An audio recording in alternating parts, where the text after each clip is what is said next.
Hi, I'm Bob Thompson. I was one of the, I guess, original creatives in the room when BioNicle was first conceived. There was, I think, four of us on that fateful day in Copenhagen. My job on the early days of BioNicle was to be, I guess, what in television you'd call the showrunner.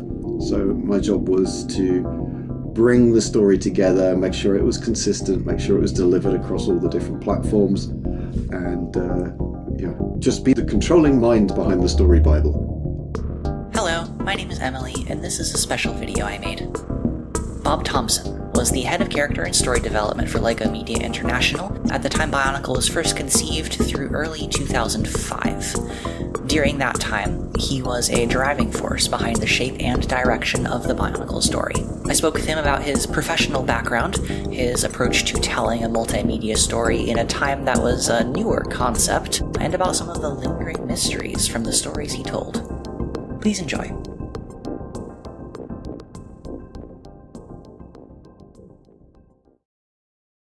I know you worked at the BBC for like 7 or 8 years, right?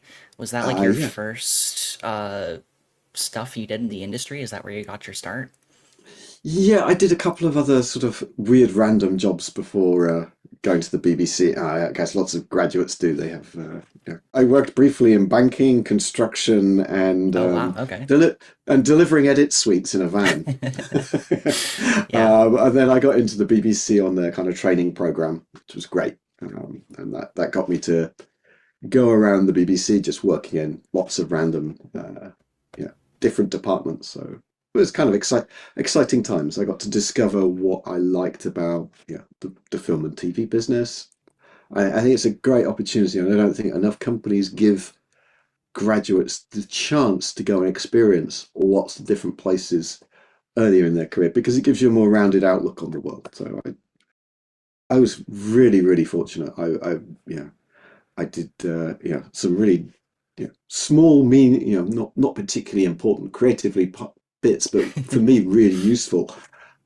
So I got to work on a couple of prize-winning natural history shows, including Great Okay. White Shark, which was Cool. a huge hit in the early 90s. And then I got moved to comedy entertainment, and I worked on some of the marketing for Ab Fab, which was great, and lots of other comedy shows at the time. But Absolutely Fabulous was the one that kind of everyone remembers. Absolutely Fabulous. Tomorrow, 9:30 on BBC One. There's some time in the drama department, and I got to work on a film that won an Oscar. So it's Oh, like hey, lots yeah. of really There you kind of go. like Yeah. exciting things, all within my first two. I was 24 to 26, and all of these different jobs happened, and I kind of came out of that being a script reader for acquisitions.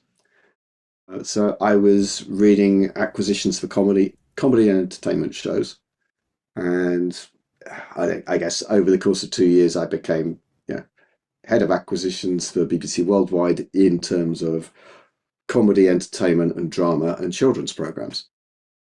And then I became they had a restructuring as they do every few years in the BBC, and Yeah. and it was well, I got offered two jobs. Did I want to be the assistant commercial manager for the drama department, or did I want to be the commercial manager for children's education and animation? And shifted into that job because I loved the variety that you get working with children's TV, and I kind of always harbored a kind of desire to be a children's TV presenter when I was younger. Ah, okay, like a Mr. so Rogers so type of. well, yeah, maybe not Mr. Rogers, but yeah, we have a show in the UK called Blue Peter, and I was Blue when I was Peter. about Okay. 12 or 13, that was just like, oh yeah, I'd love to have that job. A lot of ideas really did tickle our fancy, made us laugh. Like this one here. This is a sausage and mash island. And there's a sausage and mash garden, I mean. There's a mash island, a sausage climbing tube, and a baked bean paving path. That's really funny. Wonderful, great fun that one. And then slightly later in my teens, I decided I wanted to be a film director, which I never have done yet, but there's still time, right? Plenty of time. Yeah. And so I moved across and did what turned out to be a great job in that I just went all over the world, met loads of other TV producers, but didn't actually get to make anything myself. So I was Okay. kind of involved in making all of these shows. And I also realized that I drifted away from doing anything creative. Okay. I'd like, gone from reading scripts and running a team that read scripts to being kind of someone that did the deals for the people that read scripts and did all of the fun creative. And I thought, I'm missing out here. I went to see a careers advisor, headhunter type person, and said, "Look, this is what's happened. I've had this great run. It's been 8 years at the BBC, but I'm kind of stuck in this weird corner." And they said, "Oh well, I don't know. Have we got anything for you?" And then about 4 months later, I had a phone call. Mysterious. Would you attend a meeting on a yacht in Cannes? Okay. So I was just like, okay, yeah. Well, it's not every day you get Sure, offered yeah. that. Yeah, it was at the TV festival. There's like the Cannes Film Festival. There's another Oh, one for yeah. TV, the Metcon. Right. So it wasn't like it was out of the blue. They knew I was Right, right. going to be there. So I was just like, I had this mysterious meeting in this yacht in Cannes with two Lego executives, as it turned out. Okay. Who said, oh, we've got this new division we're thinking about setting up where we want someone to come into Lego and I was sold on the third thing they said, because the first couple of things we were kind of a little bit, well, we've got characters and universe and we want to sort all of this, but they said two things. One is that I'm paraphrasing a great deal, but if I the world of minifigures and all of the other bits of Lego, we're moving to a global world and everything is local. And we want someone to come in and take all of the minifigure universe and try and standardize it across the entire world. And I didn't realize quite what a tough task that was going to be, but that was a different. And Uh, then the second thing they said, but the one thing we really want to do at Lego is we want someone to come in and be head of character and story, and that the job is to make sure that Lego is something children can talk about with friends. And I was like, that was just like, okay, someone wants to pay me to do that. That's like, okay. Pretty cool deal. Oh, Yeah. Right. so yeah, and as you already know, I said yes. Yes. That was, but that was such a cool brief. The fact that someone had thought about there needs to be someone in the company thinking about how to make Lego something you can talk about with friends, and it was a pretty profound, kind of step, because usually when you meet company people, they're all like, yeah, we want to improve the bottom line. Yeah, we want to create something that was as good as last year's. And it was just like this was a completely broad, open look at what you Yeah. can do. And it's like, has anyone ever done this job before? No. That was the third thing that just like, okay, if no one's ever done it, you can never be measured by what happened in the past. It's a completely interesting creative brief.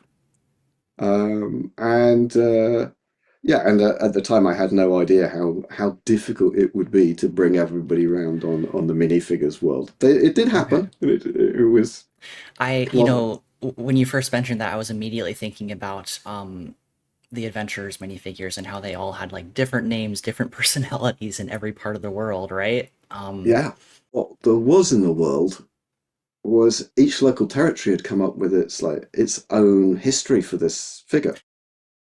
So so Johnny Thunder from Down Under was called something completely different and had a totally different backstory in Spanish or Italy or somewhere, and it was as broad as that. There were and there were times when you're having to kind of wrangle it up.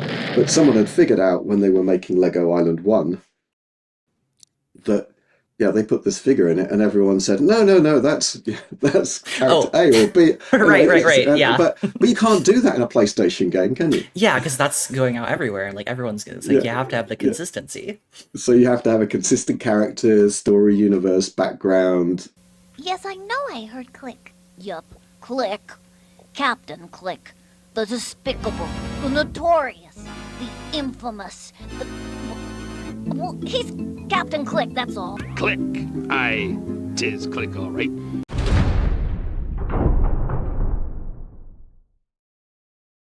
To be dull about it, if you want to trademark something as a name, yeah, you have to pick a name, and that creates all kinds of fun. I mean, there was one character from I forget which universe it was that I wanted to call Nova, only to discover that means won't start in Spanish. Oh, No well, go. okay, yeah.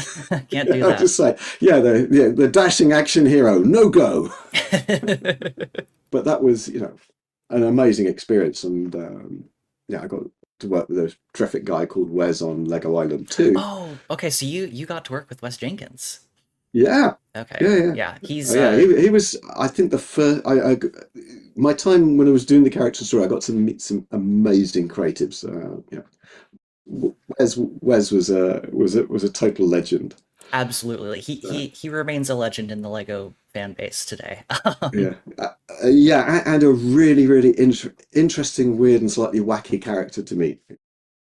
I don't know if I'm divulging too much of his backstory, but he was a roadie for the Grateful Dead at one point in his life. Okay, yeah, that sounds right. I know like a lot of the stuff with the original Lego Island, he was kind of just like, getting his indie music pals together to like work on stuff over in California Yeah, and stuff. and So. he turned up for meetings with this kind of weird this cane with dragon heads and Oh, yeah.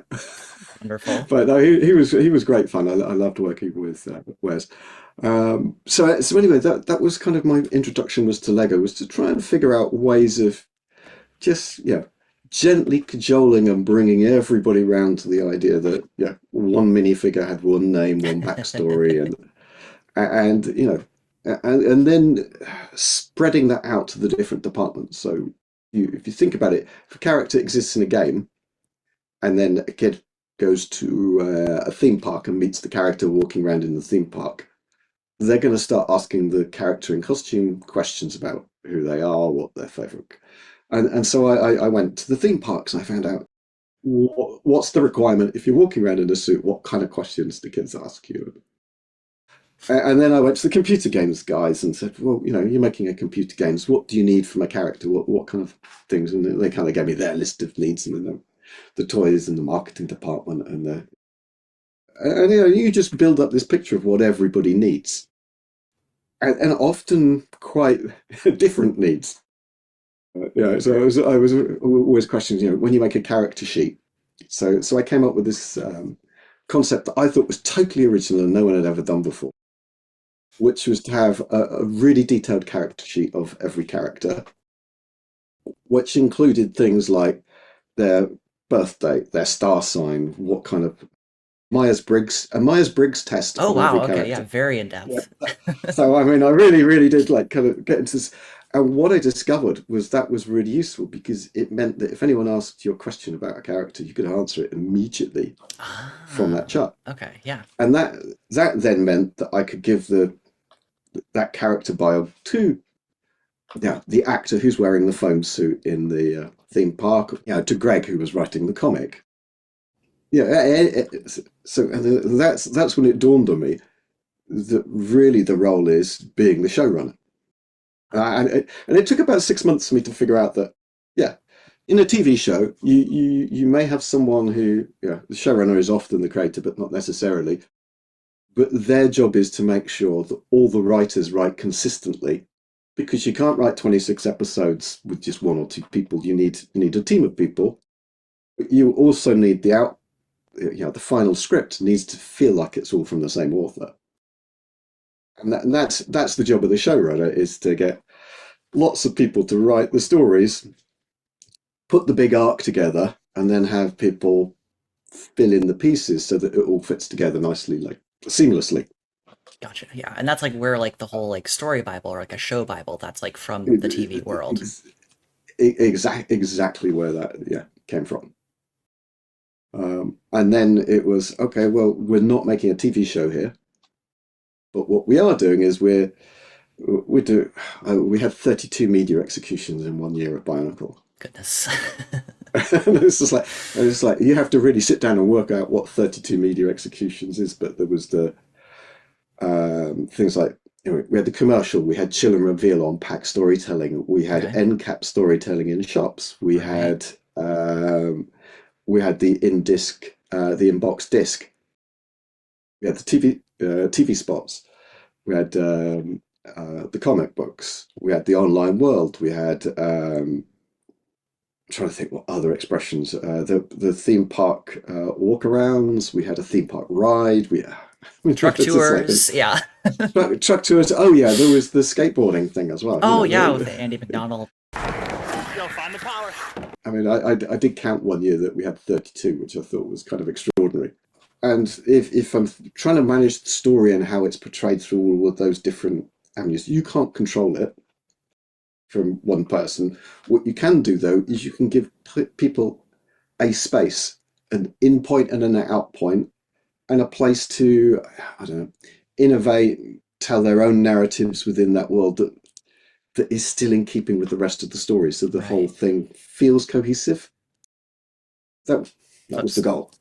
That makes sense, yeah. Because they are like their own, they are their own creative experts in their fields, right? So to a certain extent, Yeah, you need to like be able to trust, like, yeah, they can do the stories that they need to do in that space, but also just yeah, giving them kind of like a model to work off of, so that it all yeah, does ultimately, hopefully, come together to make a consistent whole.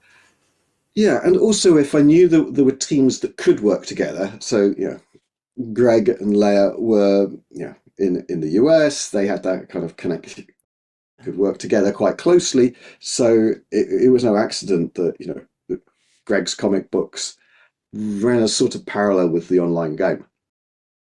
The MMOG was because Leia and Greg are on the same time zone; they can talk to each other easily. That made sense for them to run down that universe.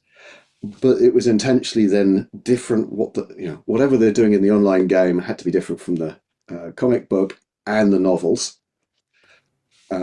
so that they wouldn't bump into each other. But you could have nexus points. You could have little interactions where it was agreed by everybody that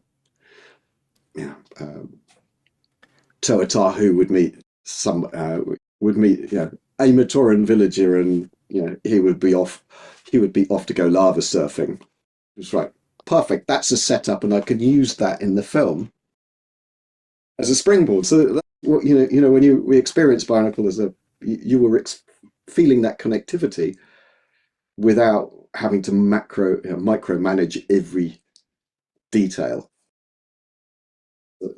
So it was like trying to run a spider's web.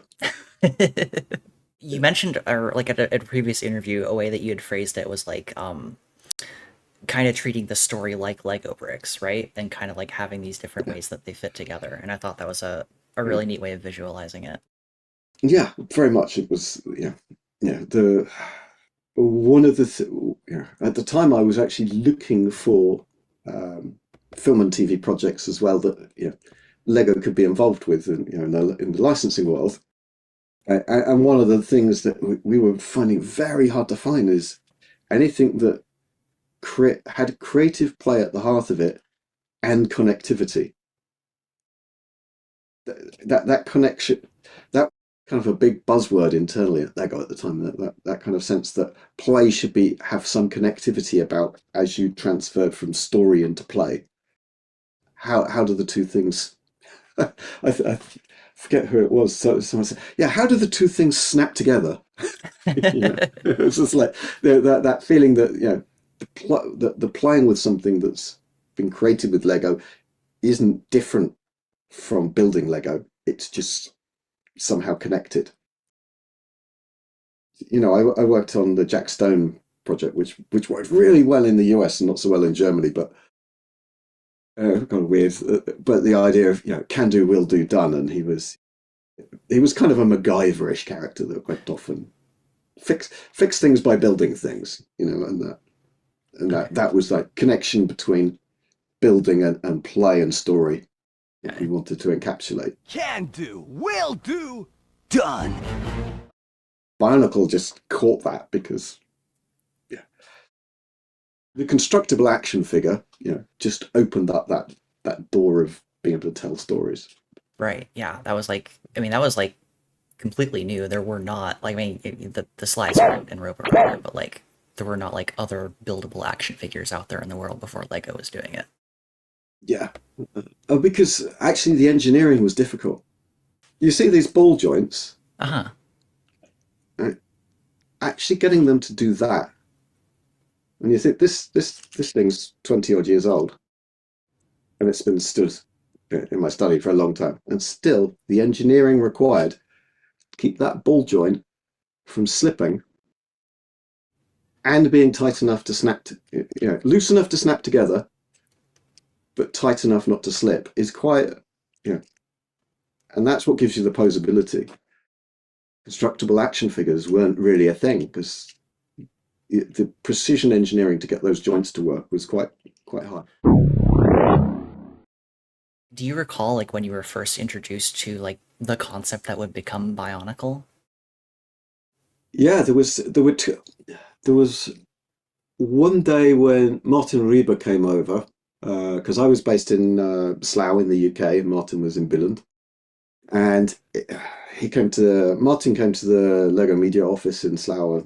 Was basically saying, "Hey, look, I'm pitching this for the gate, and it's a follow up to Slicer, and they're called Axe Blade and Claw, and yeah, we want to make a story of them." And the guy from our advertising agency, Christian, who I'd never heard of or met before, has this story idea. What do you think? This is Kick, Blade, Axe, and Claw.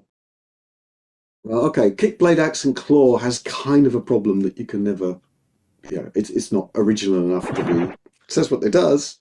It's We true. know how to play with Kick, Blade, Axe, and Claw, but also it didn't really fit with Lego values because what do you do with Kick, Blade, Axe, and Claw if they're not going to be out and out fighting characters?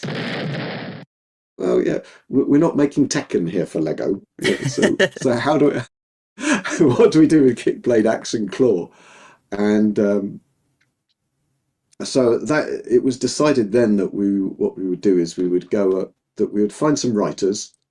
I would go and investigate some people could write stories and see what they came up with. And we went out to a few people, and yeah, none of them really fitted until someone I'd worked with before suggested I should talk to Alistair, which was really weird because Alistair's background to that, or most famous thing he'd done for that, was an Emmy-nominated preschool alphabet show for PBS. It might have been Disney, but it was a very, very gentle, A is for apple. And Okay. we eat Yeah. apples because they're healthy, that kind of a show. You're right, yeah. She's right, Henry. This place is a mess. Yeah, I know. What a party. But what have you got against your mom, Henry? Mothers are real important.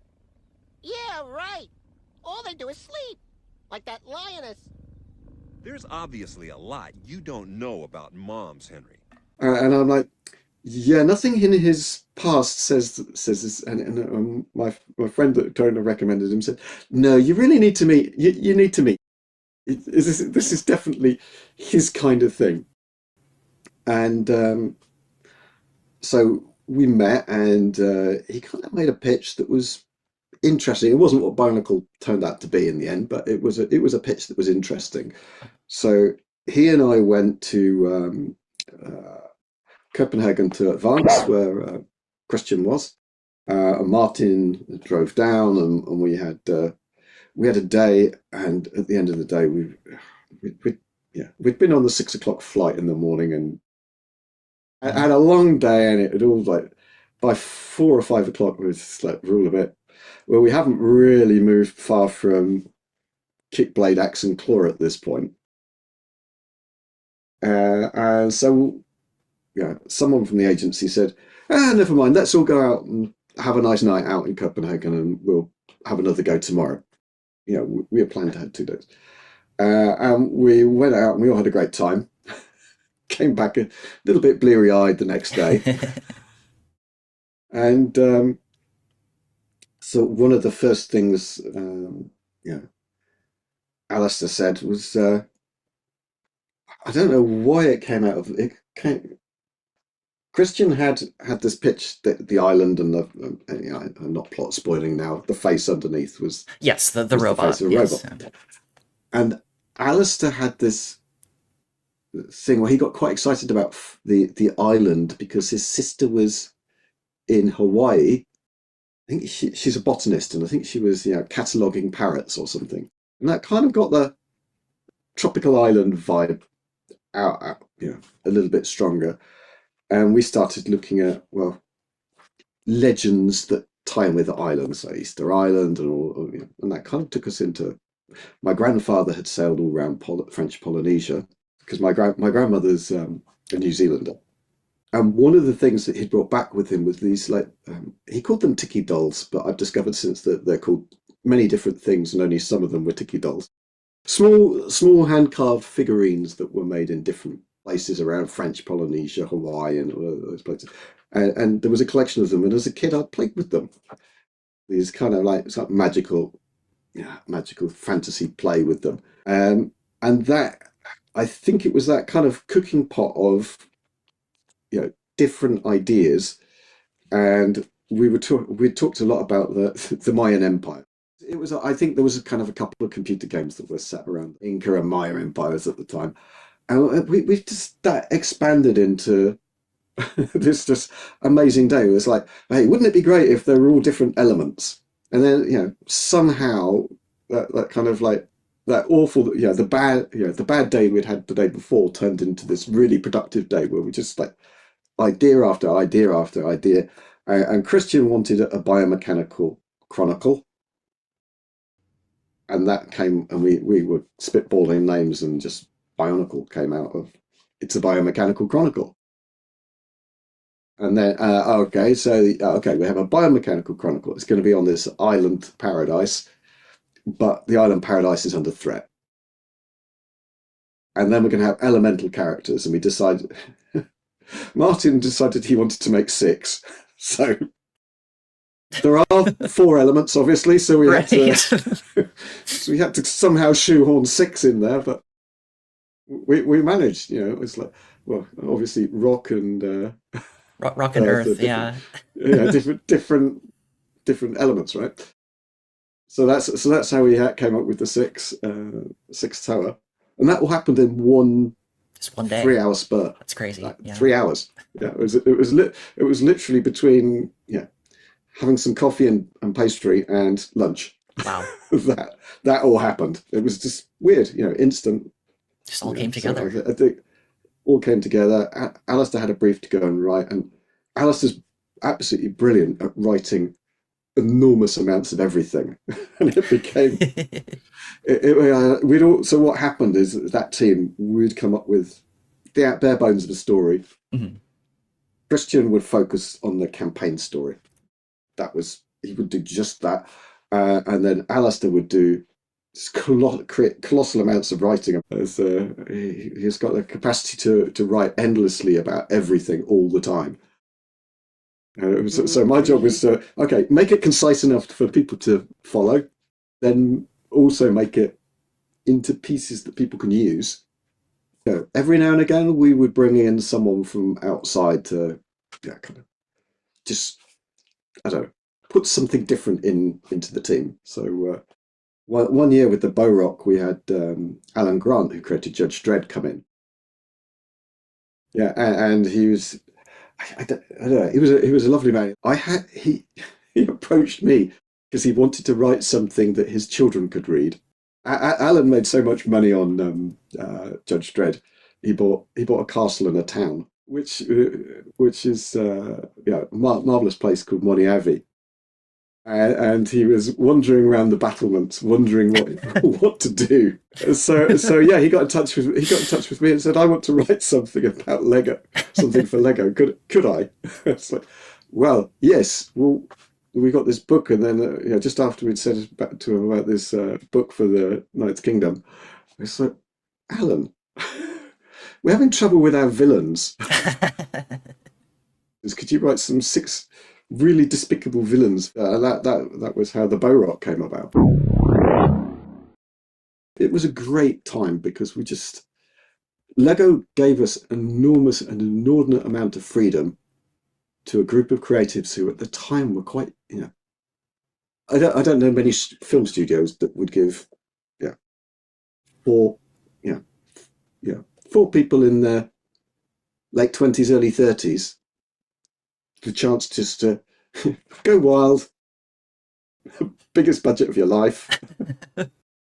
Just keep creating mad stuff, um, and somehow we kind of made it all hang together, make logical sense, and uh, and keep that kind of innovation and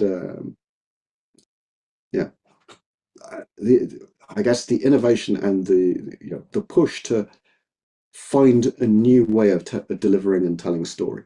I think that was just really, for me personally, that was amazingly exciting because I'd come from, I love the BBC, but it's a very stuffy, we do it this way kind of culture. And then suddenly I was like cut loose at Lego. It's just like, yeah, you are the story department. There's no one else. Yeah, as long as you can get kids to talk to each other, talk to their friends about Lego through these characters and stories, you're doing your job. I think we did that. Yeah, well, I think we delivered that one. I mean, Lego was the main topic of discussion for me and my friends as a kid. So, Right. Yeah, success. yeah, there you go. That whole like I don't know that creative freedom. Like I feel like it. For people who Bionicle really resonated with, it really kind of it showed through. Like in Legends of Metru Nui, the foundries in Ta Metru, and they're belching out these big puffy like cumulus clouds of smoke, and it's like, oh, it's an explanation for like why there are clouds in this underground dome. And like you could have just shown clouds and people probably wouldn't have questioned it, but no, you were thinking about those things and like thinking about how that world all kind of came together and worked. Yeah, we had, I mean, honestly, reams and reams and reams of paper about the world, the characters, I mean, I think at the time I didn't know that, but I have discovered later that someone else has been using that same methodology, which I'll talk about in a minute. But at the time, I had no idea that anyone else was using it. But we did have, I think, our outline story Bible, which is the summary document, was over 70 pages long. Goodness, the summary document. The summary document. That's how much detail there was, so that you could open up and expand different, and that we did one of those for every year of. I think I did 4 of them. Yeah, because you've got, every character had to have 2 or 3 pages of backstory. And you think how many figures we've got in that universe. When I say that, I mean literally every Matoran had a page and a half minimum. Oh yeah, that I mean like, and there were like Matoran that didn't even appear as like products in the end, right? Like in the first year, and they still had like fully fleshed out stories. Yeah. Yeah, so yeah, if it was in a McDonald's Happy Meal, we knew who it was, what his birthday was, what his favourite colour was, what his Myers-Briggs was. I mean, we just knew all of that because it meant that I didn't have to micromanage everything. I could take a kind of a bigger view of, when we wanted to work with a licensing partner, we would get bits of the Bible and hand it out to them. I think at one time the infamous story Bible that got leaked was yes. was just a part of one of those documents that somewhere I don't know who it was or what territory it was, but yeah, somebody in marketing thought it was for general release rather than even though it said confidential, do not right. do It not just putting it out on anyway. every page. It's still not put out anyway. It's very funny. Yeah, I guess that's probably the one the onet.pl people I was talking with Naomi about. Is that what you're Yeah. Okay. Yeah. Yeah, it's quite funny. Well, so you mentioned something about like someone else in another team like using a similar like story model, or what was that? Yeah, there is. So what I didn't know, and it was I think we were about 3 years in, and one of the writers that I was kind of auditioning to come in and help with some of the writing on the project said to me, have you ever worked with Games Workshop? Have you ever been at Games Workshop? Have you ever worked for Games Workshop? I said no. said, no, no, no, no, I don't, and nothing, no, nothing. Yeah, tell me more. I mean, I knew about Games Workshop and Warhammer and all of that stuff, and and he just said, well, the way you prepare your story Bibles is very similar to the way they do theirs. And I was like, that was a complete, boom. I had no idea. No idea. We were working in parallel. We'd just come up with not the same, but very similar methodologies. Okay.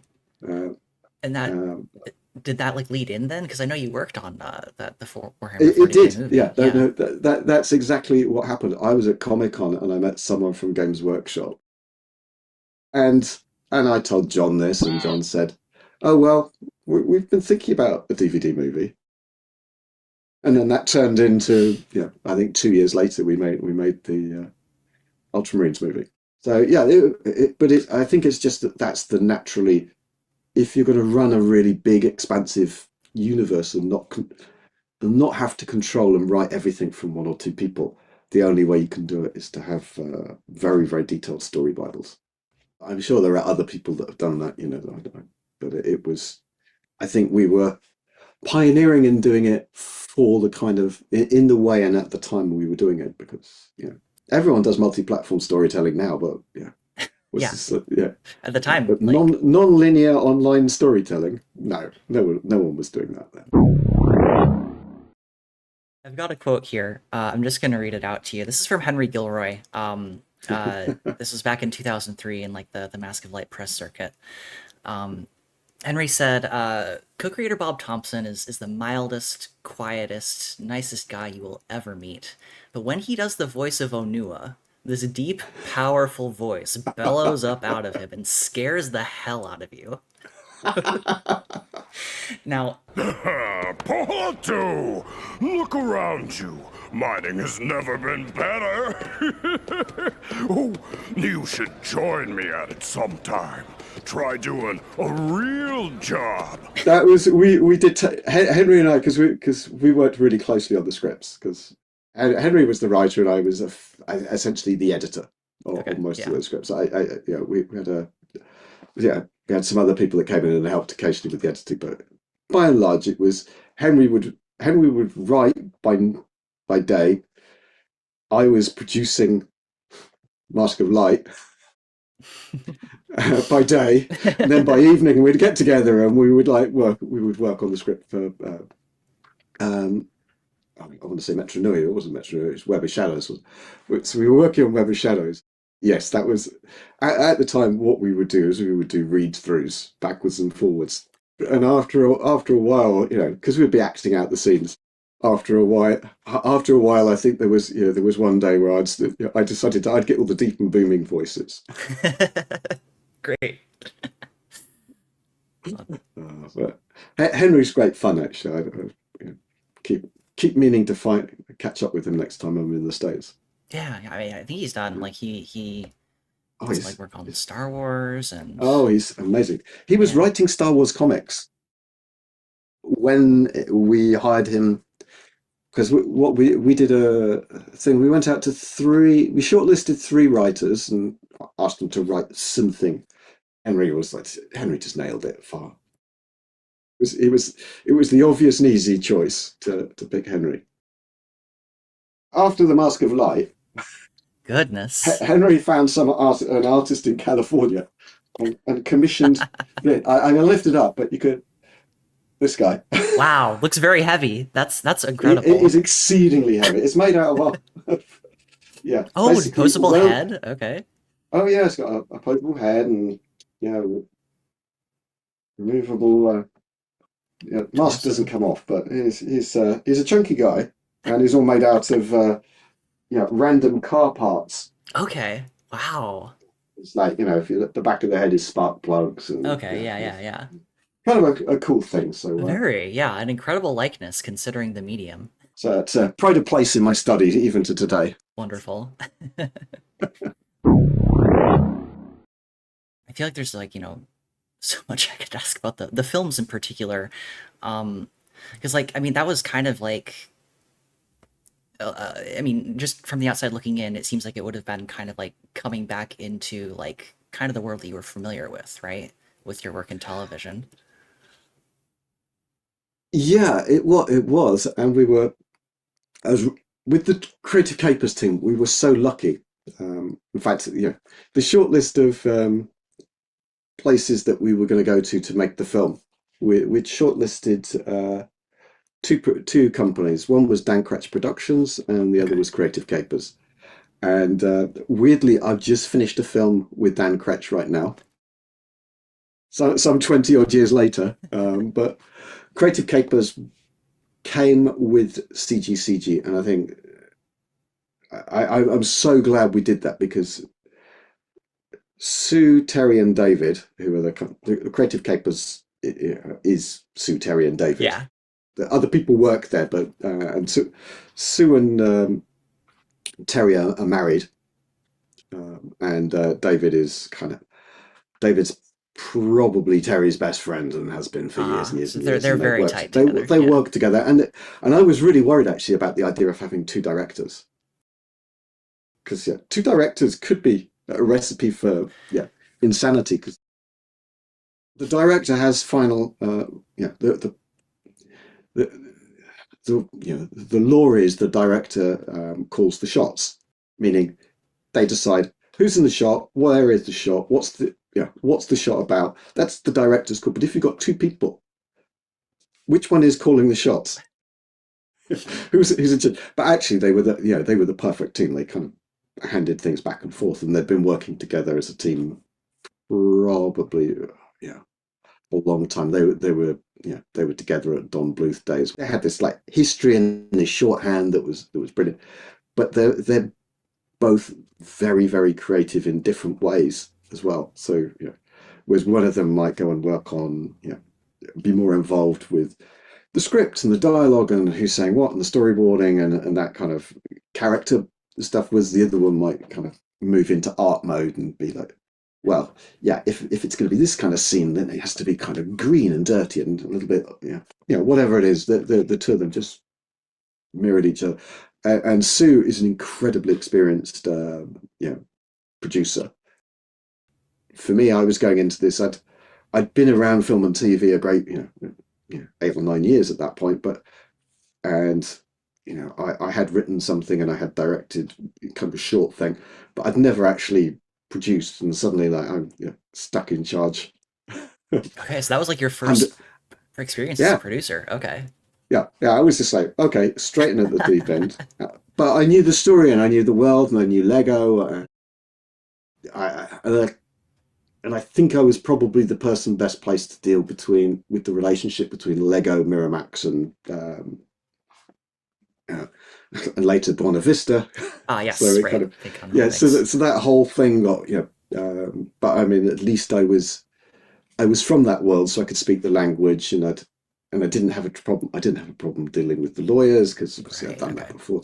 So that part of the job was easy, and Sue really made it easy for me because she was such an experienced producer, and I just learned and learned and learned from her how to do that bit, which was great.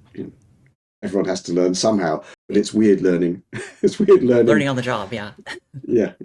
Learning by doing, I think, it's a popular phrase in Lego. You'll hear it. You'll hear it a lot. I don't know if it's a Danish thing or if it's a Lego thing, but learning by doing is what we're doing. We're learning by doing everything. Yeah, if you're creating, you're learning by doing, right? Everyone, whenever like one of the people involved with the films talks about it, it's just like they're so glowing and like it's seems like it was a very It positive was experience for everyone. it was a happy production. I think if I think back on basically we did. I've never made a film as fast as that, and I've not met another animation producer who has made a film in 52 weeks. I had someone recently say, "Well, we've cut the production time down to 3 years." Just like, okay, I can't remember if we were 52 or 56 weeks for those films, but it Right. was really fast. Yeah, Yeah. we've just done one in 2 years, and that felt like fast.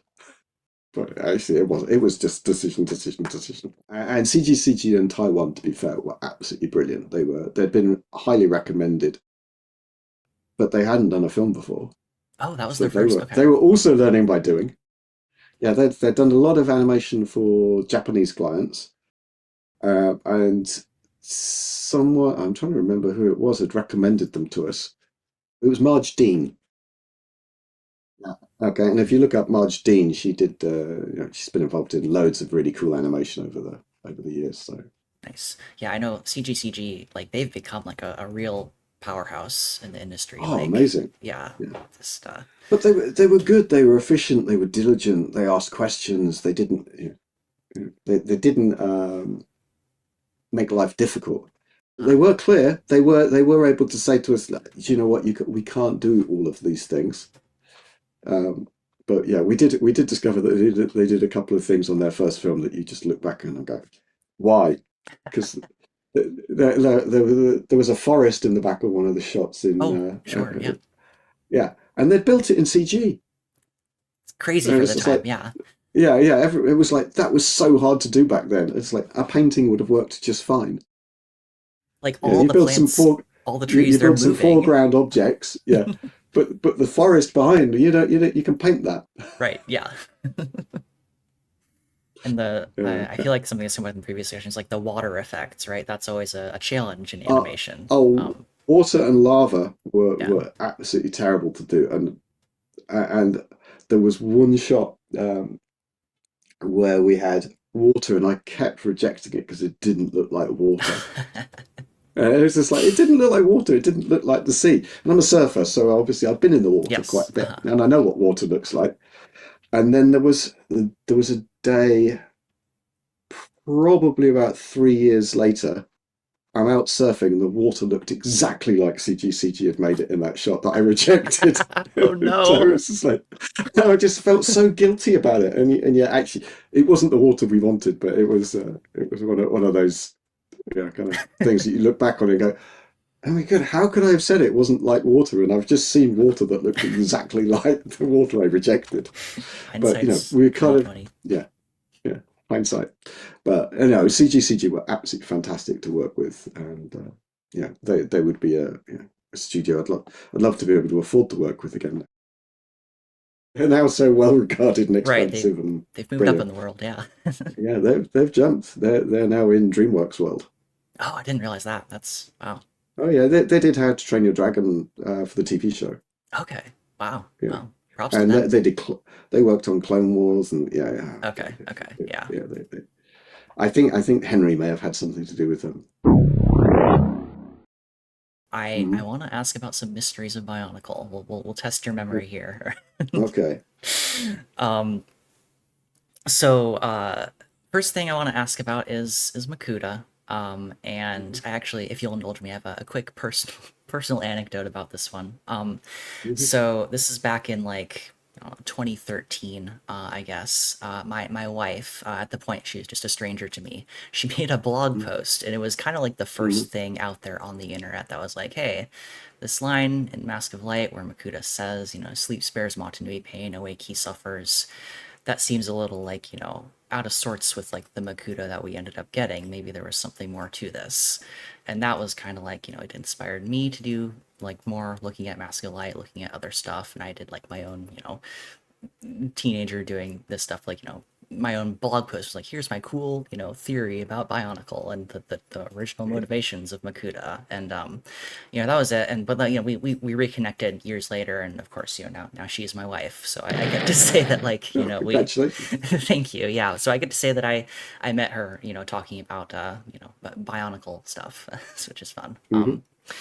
But so I know you said, like in the 20th anniversary interviews, you talked a bit about how, like, that was the case. Makuta wasn't really a bad person. He's just, he's got a tough job, and, like, he's got to kind of execute it in a way that's maybe not in line with the way that the Toa and Matoran see the world. Hmm.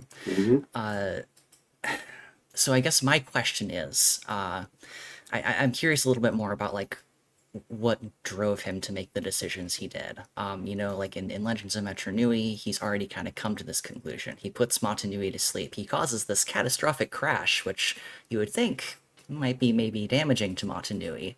So, like, what was so bad that he was driven to do that? Oh, okay. I'm not sure how much I should divulge on this. I think I'm going to be quite candid. And the reason I am going to be is because there's an element of quite personal baggage in storytelling in the way Right. that Makuta is structured as a character. So there's, the best stories are written out of real life. Right? Right. Yeah.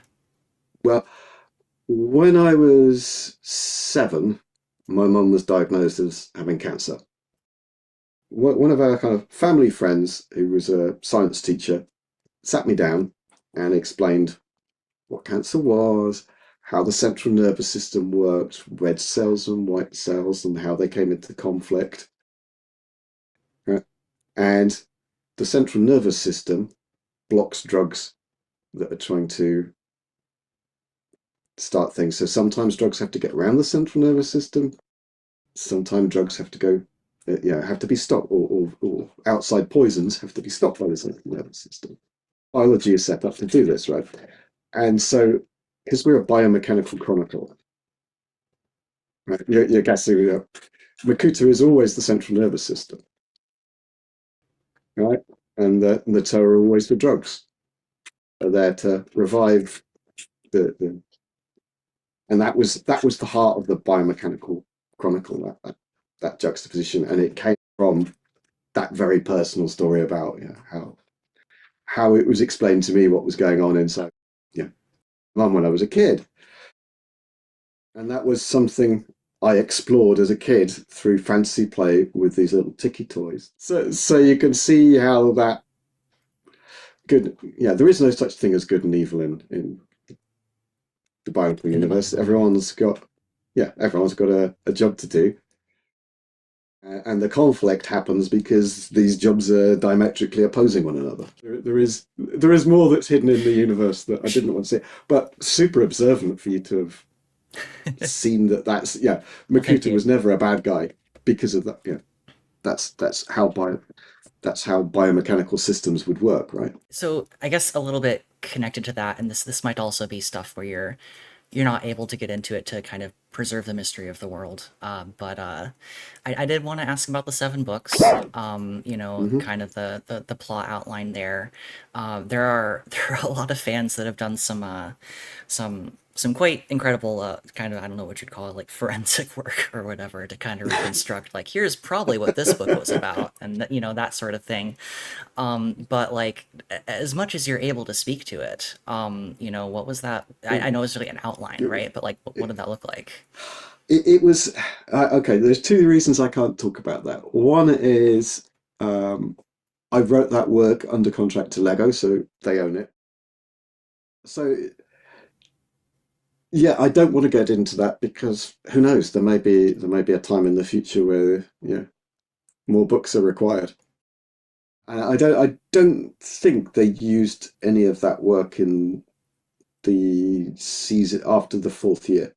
So if I told you that the story Bibles were like 60, 70 pages long as summaries, there is somewhere on a hard drive a couple of hundred pages of what goes on in these other years. Okay, well, that's substantial. I'm Yeah, but no. In case it ever does happen that there's a here's there's a hoping. reboot. I would Yeah, love if you're able I to finish that story someday. yeah, but it maybe it is, maybe it isn't. So Remains to be seen. yeah. The Masculite DVD, it came with that director's commentary Hmm. with Terry. And there's a thing that he discusses at one point in there about kind of the nature of the island of Motunui, and like how it's kind of changing over time. Bob Thompson, the creative producer, was explaining to us the story of Motunui, the island, and its inhabitants as far as like wildlife. It's going through a transition right now from things that were natural are starting to turn into biomechanical, so we had to approach all the wildlife, the birds, the ash bear, and the fish, and I believe also one of the gecko birds. So you'd see them almost so they're half and half. Actually, really, in a way, the ash bear was handled almost all the way mechanical, but the other characters were almost halfway transitions between wild, natural and mechanical. No one's ever really been sure what to make of that, so I'm wondering if that rings a bell for you. The transition of wildlife from natural to bio. Okay, so in now that the head has been revealed, we know that there's a giant robot lying on the seabed. Okay, well the giant robot wasn't always there on the seabed. Biomechanical creatures would have come from Matanui himself, but also, he's lying on a seabed, and if you were lying on a seabed, there would be other creatures. Birds would land on that island. Fish would find the reef, and so the natural world, and I think this is what Darry was saying, is that the natural world starts to blend in, and the further we went into the island during the film, the more biomechanical creatures were prevalent. Gotcha. Versus when we're at when we're on the beach, and in Garley's world, there's fish and there's seagulls and all of this stuff. But the further into the island we got, the less we saw of that, and the more we saw of just Matorans and Boku the crab and all of that. There was just less nature as we went further in, and that was intention. The film was intentionally made with that idea that it would become more bionicle and less worldly as you went into the film. That was a design choice, I think, rather than story choice.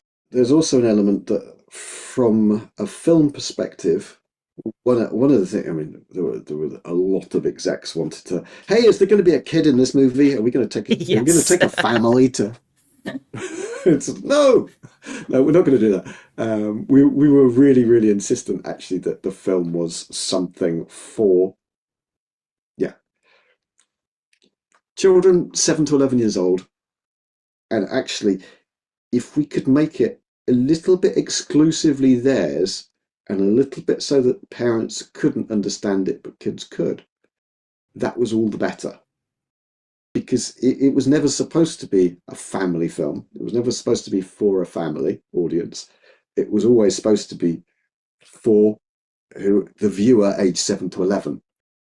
And we really intentionally pushed for that as a design choice, as a storytelling choice.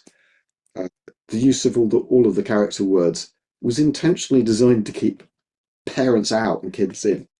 It's their world, not it's not mum and dad's world. This is my world. It's not even my older or younger sister's world or brother, whatever. Not their world, my world. For you, yes, because you would have been a fan at that time and the right age and all the rest of it. It was very intentionally done that way. But one of the things that you need to do to bring someone into technically, the suspension of disbelief comes from accepting something is real and familiar to start with. And that's why, the canister washing up on the beach is an entry point. Because we've been to beaches, we know about the sea, there's seabirds, that's all natural things that we're familiar with. And then poof, it's open. That's the genie out the bottle, that's the new thing. And intentionally with the film, we did the same kind of thing. We started with the story told in stones, like kind of elders might have told in a kind of some kind of historic, primeval way. But then we brought you into the natural world first, and then explored, more and more, deeper and deeper into the universe. Nice. Yeah.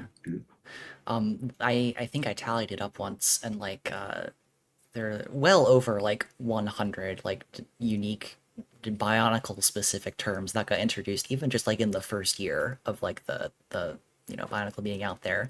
And I, Yeah. you think about it, like, well, I was a kid, like kids are information sponges. They can just like, They absorb all of can. that, eat it up. And, but if you, when you come to that as an adult, it's like, oh, that's so much information, like, Yeah. It is. It's you know that kind of moment where so there was a moment when I was in Lego's London office, and there was some kids that had were downstairs in the thing, and I was at the top of the stairs, and I could hear their conversation, and they were having this conversation about which one's your favorite? Oh, I like the blue one because he's so cool with the hooky hands, and the other boy turned around to him and said, Garly's a girl. You don't know anything. Yes, we've got. they're in the story. Yeah, Yeah. yeah. We've captured, and that was within a few weeks of Bionicle coming Oh, out. wow. That was Okay. like really early. It's like there was a kid in reception. He knew that Garly was a girl, and he was like, and he was slightly dissing his, well, he was one-upping his friend Right, basically. right. And I Very thought, like, yes, we've got them talking. Yeah, right, like because it's super vindicating that like what you were doing was working. yeah, that was that was a great moment. Until that point, you don't know if you're just laughing laughing at your own jokes in the forest, in the Right, wilderness on right. your own. You kind of need the universe to tell you have you done it or not. And that was the moment for me anyway, that I knew that we'd got it right. We'd got the depth, we'd got the detail that kids could grasp, and there was some currency in having more detail, more information, Right. learning more, Yeah. discovering more. Like it And the added more to. that we had currency Mhm. from that, that meant that they were invested in the story the way you would be invested in a book. Absolutely. Yeah. Mm. Well, all right. I think that's probably a quite nice note to end on. Mm. Do you have any like you know, current stuff that is like out there in the world, more recent, that you'd like to like share with Bionicle fans, stuff they might be interested in? I don't think so. I mean, I think what I've been doing in the last few years is I've been doing lots of work on other people's projects. So, and that's actually a great. I mean, I really, really like working with new producers and new directors and people I haven't worked with before. And kind of, I had a period where I had to go and do some other things outside of producing because of personal reasons. A son with quite complex special needs, Gotcha. Yeah. uh, and that meant I couldn't produce for about 10 years.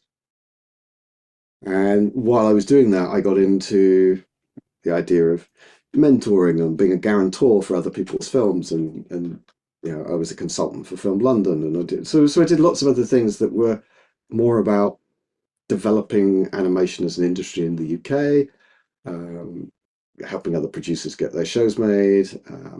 Kind of passing on your You know, experience, right? yeah, and that has been such fun, and I've been doing quite a lot more of that and less of.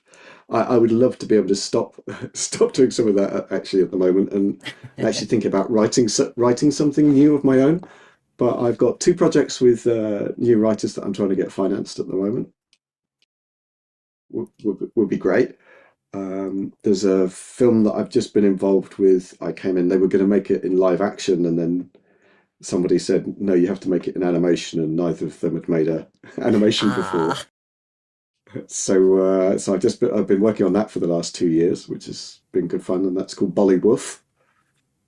It's not my story, so that'll be out next year. okay. Look out for that one. But I think, yeah, there's a couple of projects I'd love to be able to talk more about, but it's just too early. And it was great fun. I got a few years ago to go and work with LaShawn Thomas on Cannon Busters, which was great fun. Oh yeah, I did see that on Yeah, your IMDb. it was a bit about anime, hand-drawn anime in Japan, which was a really different experience. But yeah, so I'd like to keep doing more kind of different projects. But I would love to have the time to write again. It's just, time to write is hard to find. I feel that. Yeah. maybe I'm not that many years from retirement, so maybe that's how I will. I'll be spending that time there. There you go. Well, either way, whenever you do get to it, I'm sure many other people will be looking forward to it. Brilliant.